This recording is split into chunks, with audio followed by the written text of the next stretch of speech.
students, today we are going to learn about how to change the voice of simple past tense. तर what is simple past tense? Generally आपण simple past tense कशाला म्हणतो? We talk about the actions that occurred in the past at a particular time. म्हणजेच काय? Simple past tense जे वाक्य असतात किंवा सिंपल पास्ट टेन्स मध्ये ज्या वेळेस आपण सेंटेन्स बघतो त्या सगळ्या गोष्टी कशा असतात? पास्ट टेन्स मध्ये आलेल्या असतात. तर यासाठी आपल्याला व्हॉइस करत असताना दिलेलं वाक्य ऍक्टिव्ह मध्ये असेल तर त्याला पॅसिव्हाइज करत असताना कशा प्रकारे वापर करायचा, कशा प्रकारे आपण त्याला पॅसिव्हाइज बनवायचं. Let us see the construction of passive voice of simple past tense. Object plus was oblique were plus past participle plus remaining words plus by plus subject. तर बघा विद्यार्थी मित्रांनो, या ठिकाणी आपल्याला कन्स्ट्रक्शनचा वापर करायचा आहे. म्हणजे नेमकं काय घ्यायचं आहे? सगळ्यात पहिले पॅसिव्हाइज करत असताना सगळ्यात पहिले ऑब्जेक्ट घेऊन घ्यायचं, ज्याची जागा आपण सब्जेक्ट ठिकाणी घेत असतो. त्यानंतर वॉज आणि वेअरचा वापर करायचा आहे. त्यानंतर क्रियापदात विसरूप करा. त्यानंतर जर वाक्यामध्ये रेस्ट ऑफ वर्ड्स असतील किंवा रिमेनिंग वर्ड्स आले असेल तर ते घ्यायचे. त्यानंतर बायचा वापर करा. त्यानंतर सब्जेक्ट घ्यायचा असतो. सब्जेक्ट म्हणजेच कर्ता घ्यायचा असतो विद्यार्थी मित्रांनो. तर या ठिकाणी आपण जे past tense to be form आहे तर ते कोणते वापरायचे असतात? वॉज आणि वेअर. पण नेमकं केव्हा यूज करा, म्हणजे when do we use past tense to be form was and were. म्हणजे वॉज केव्हा वापरायचं आणि वेअर कधी वापरायचं याविषयी थोडं माहिती जाणून घ्या. तर जर subject passive voice subject I, he, she, it and singular such as name or noun. म्हणजेच काय? जर पॅसिव्हाइज सब्जेक्ट आय आला असेल, ही आला असेल, शी आला असेल, इट आला असेल किंवा एखाद्या व्यक्तीचं नाव आलं असेल तर अशा वेळेस त्यासमोर टू बी फॉर्म काय वापरायचं? पास्ट टेन्स मध्ये वॉज वापरायचं आहे. आणि वेअर कधी वापरायचं? ज्या वेळेस पॅसिव्हाइज सब्जेक्ट वी, दे, यू आणि प्लुरल थिंग्स असेल सब्जेक्ट ठिकाणी तर अशा वेळेस काय वापरायचं तुम्हाला विद्यार्थी मित्रांनो? वेअर वापरायचं आहे. ह्या दोन गोष्टी तुम्ही बारकाईने लक्षात घ्या.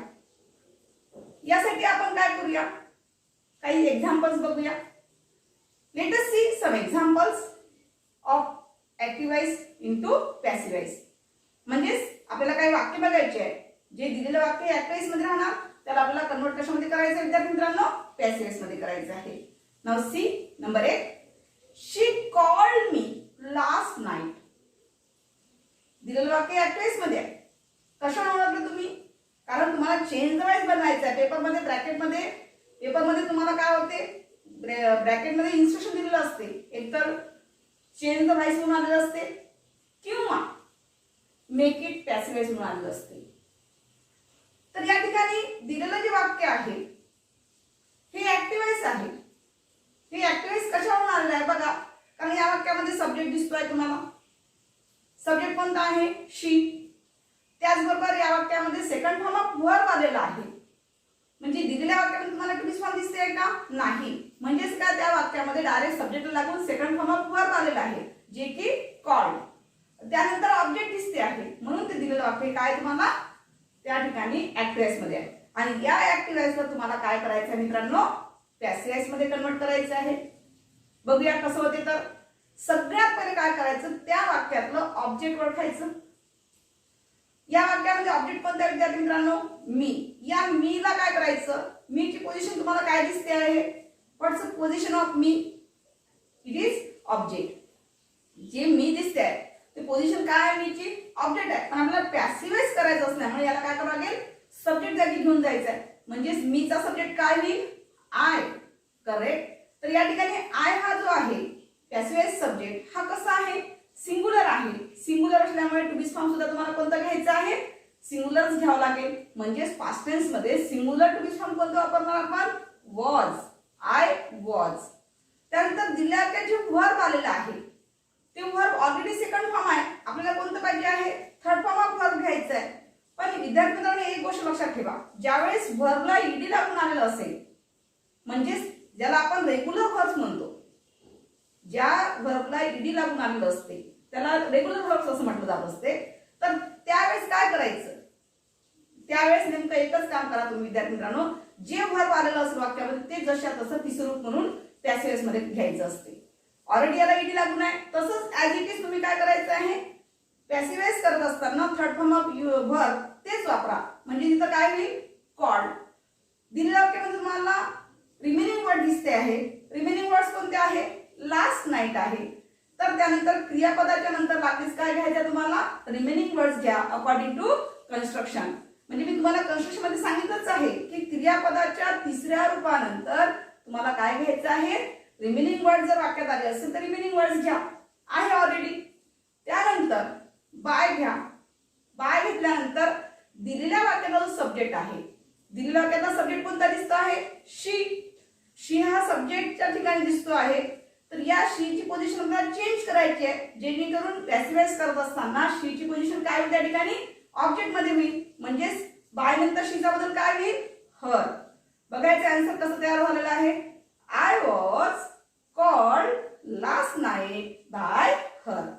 Now next sentence, he bought me a phone on my last birthday. बघा फर्स्ट सेंटेन्स मध्ये आणि सेकंड सेंटेन्स मध्ये तुम्हाला काय फरक दिसतो विद्यार्थी मित्रांनो. दिलेल्या वाक्यामध्ये, पहिल्या वाक्यामध्ये आणि सेकंड सेंटेन्स मध्ये दोन्ही वाक्यामध्ये काय फरक जाणवत आहे. पहिलं सेंटेन्स सुद्धा ऍक्टिव्हाइज होतं, दुसरं सेंटेन्स सुद्धा ऍक्टिव्हाइज आहे. पण दुसऱ्या वाक्यामध्ये दोन ऑब्जेक्ट आलेले आहेत. लक्षात आलं तुमच्या, पहिल्या वाक्यामध्ये फक्त वन ऑब्जेक्ट होतं. सेकंड सेंटेन्स मध्ये तुम्हाला किती ऑब्जेक्ट दिसते आहे, टू ऑब्जेक्ट दिसते आहे. टू ऑब्जेक्ट्स कोणते आहे, एक अ फोन हे जे आहे, हे अ फोन हे डायरेक्ट ऑब्जेक्ट आहे आणि जो मी दिसतोय तुम्हाला वाक्यामध्ये तो इनडायरेक्ट ऑब्जेक्ट झालेला आहे. म्हणजेच काय, पेपर मध्ये तुम्हाला एक तर या ठिकाणी ब्रॅकेट मध्ये इन्स्ट्रक्शन देताना एक तर कसं येईल, begin your sentence with I dot dot dot dot bracket complete.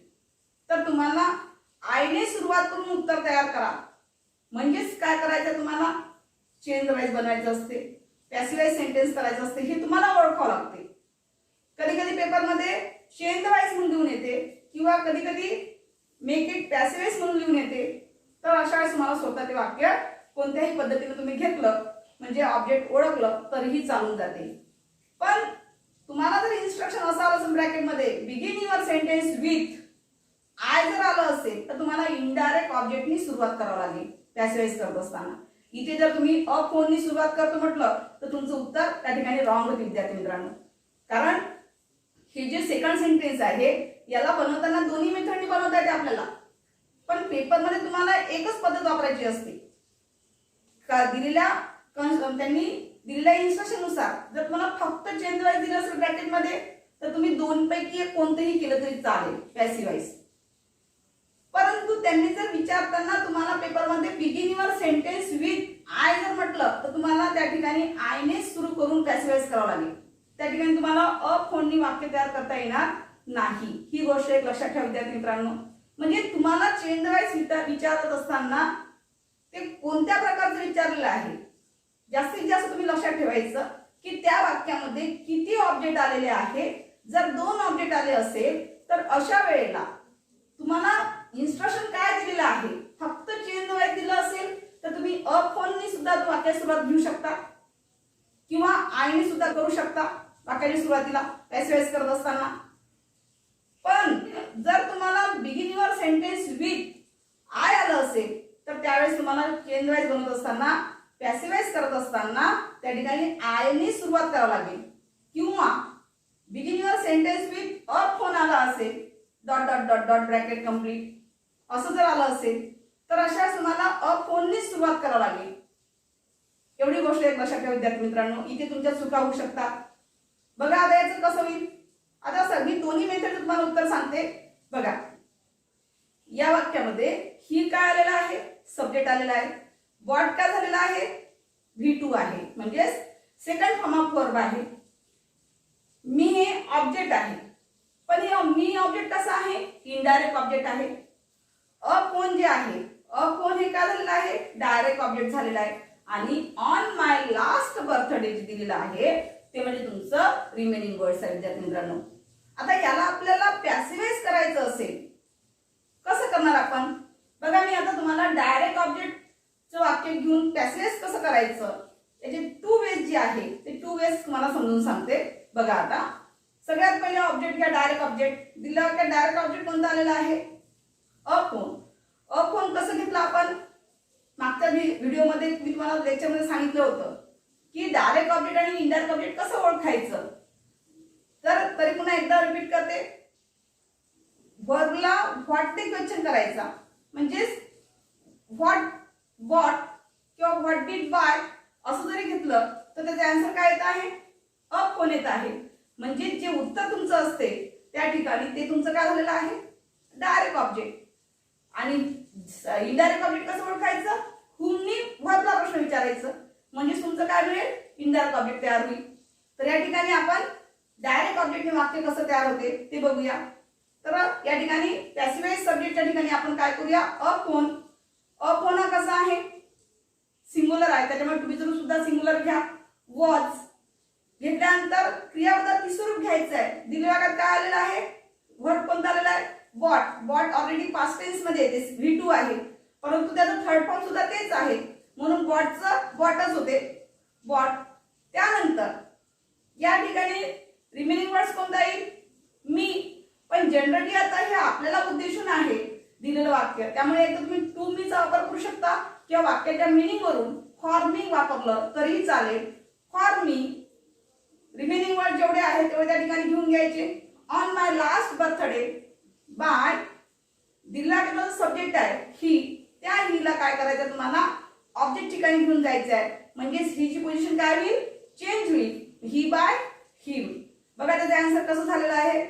A phone was bought for me on my last birthday by him. आता सेकंड मेथड बघा म्हणजे इनडायरेक्ट ऑब्जेक्ट मी असेल तर मी नी पॅसिव्हाइज करायचं असेल तर कसं करायचं? बघा या ठिकाणी मी जे आहे मी हे काय आहे? मी हे इनडायरेक्ट ऑब्जेक्ट आहे. इनडायरेक्ट ऑब्जेक्ट असेल तर अशाच पॅसिव्हाइज कसं बनवायचं? तर मी ची पोझिशन काय आहे? ऑब्जेक्ट ठिकाणी आहे. याला आपल्याला सब्जेक्ट ठिकाणी घेऊन यायचं आहे म्हणजेच काय होईल? आय. आय हा सिंग्युलर असल्यामुळे टू बी फॉर्म सुद्धा कोणते घेणार तुम्ही? पास्ट टेन्स मध्ये सिंग्युलर घेणार म्हणजेच काय घ्यावं लागेल? वॉज. I was. त्यानंतर थर्ड फॉर्म घ्या बॉट. बाकी सगळे रिमेनिंग वर्ड जेवढं आहे वाक्यामध्ये तेवढं सगळं जोडून घ्यायचं आहे तुम्हाला म्हणजेच a phone on my last birthday by दिला गेलेला सब्जेक्ट कोणता आहे? ही आहे म्हणजे हीची पोझिशन सब्जेक्टच्या ठिकाणी जी आहे त्या सब्जेक्टचा बदल आपल्याला इकडे काय करायचं आहे? ऑब्जेक्ट मध्ये करून घ्यायचं आहे विद्यार्थी मित्रांनो. म्हणजे हीचा बदल काय होईल इकडे? हिम. बघा ते कसं होईल? I was bought a phone on my last birthday by him. अशा प्रकारचे वाक्य तयार होईल. ठीक आहे. चला next sentence. They remove all my tiredness.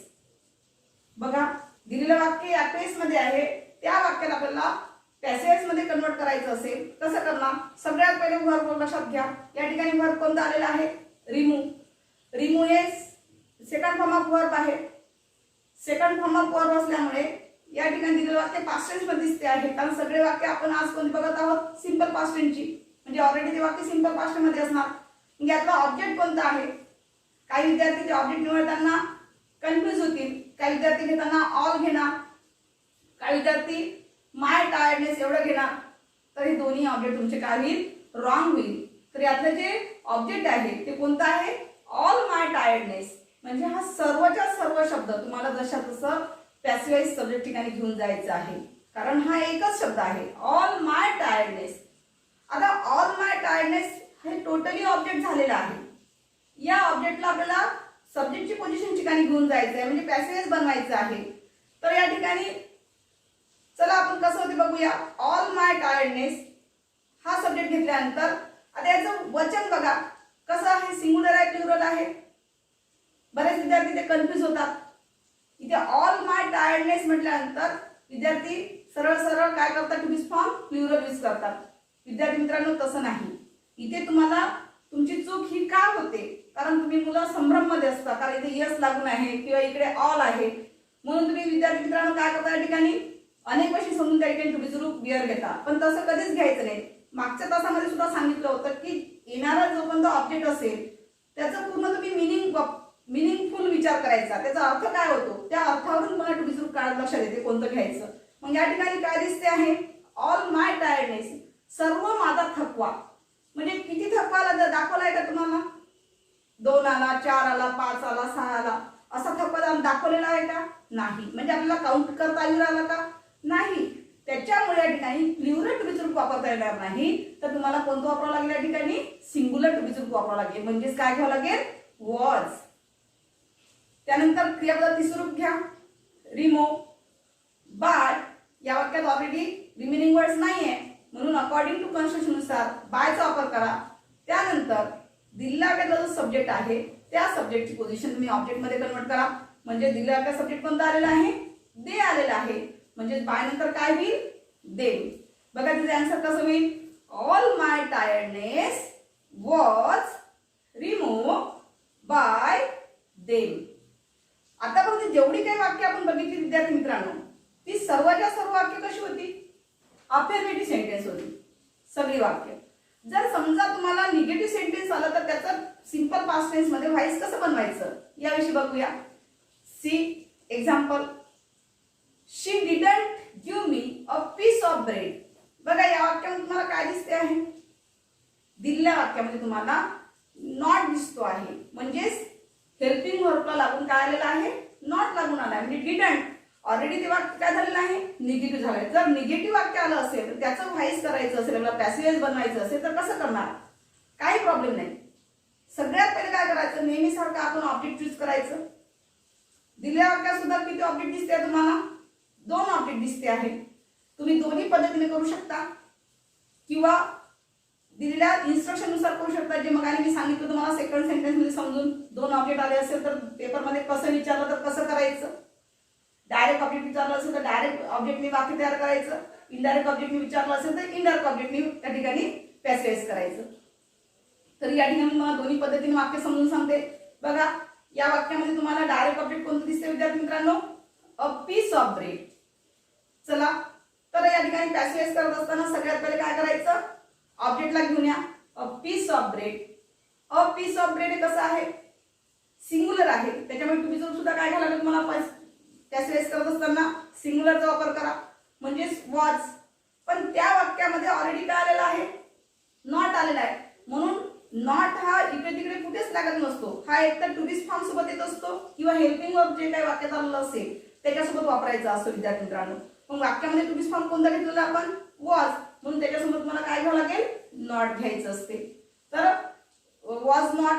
त्यानंतर दिलेल्या वाक्यात जे वर्ब आलेला आहे, इथे तुम्हाला गिव्ह दिसते, give is a first form of verb.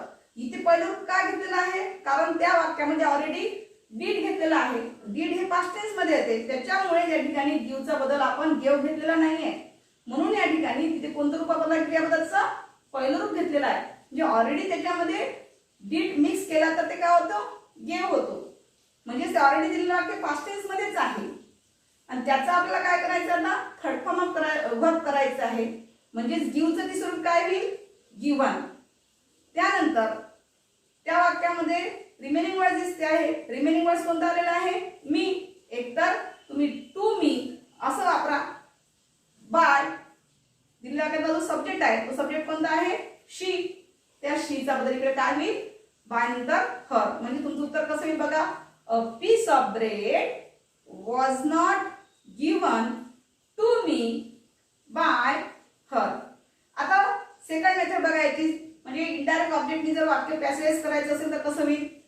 चला या ठिकाणी जो मी आहे तो मी हे काय आहे, इनडायरेक्ट ऑब्जेक्ट आहे. या मीचा बदल आपण सब्जेक्ट मध्ये करूया. म्हणजेच काय होईल, आय.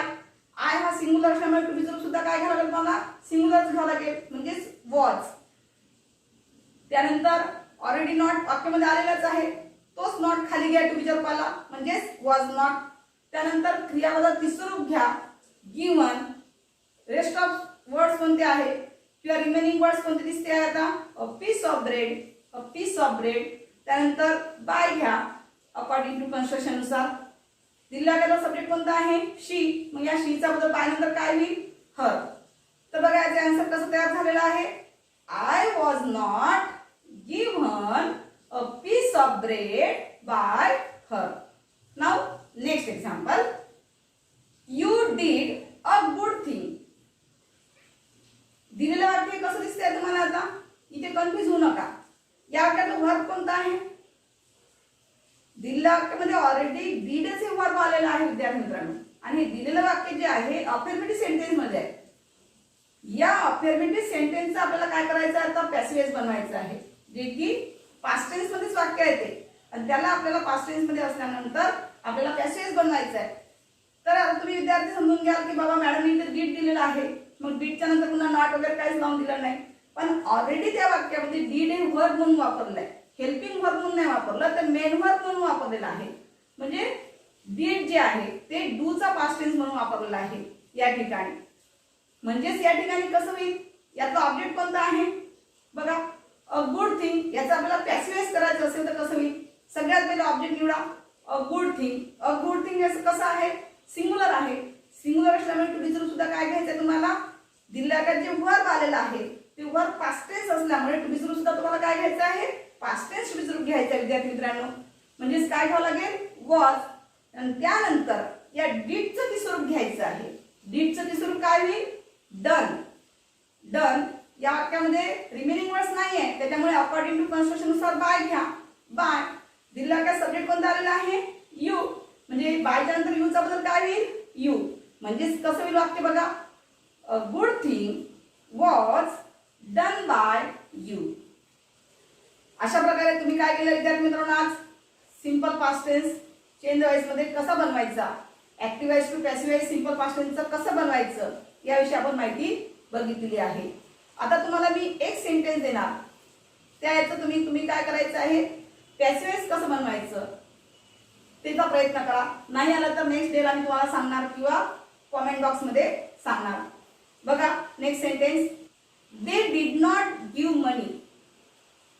पुन्हा बघा they did not give money या वाक्यात तुम्हाला पॅसिव्ह वॉइस करायचं आहे.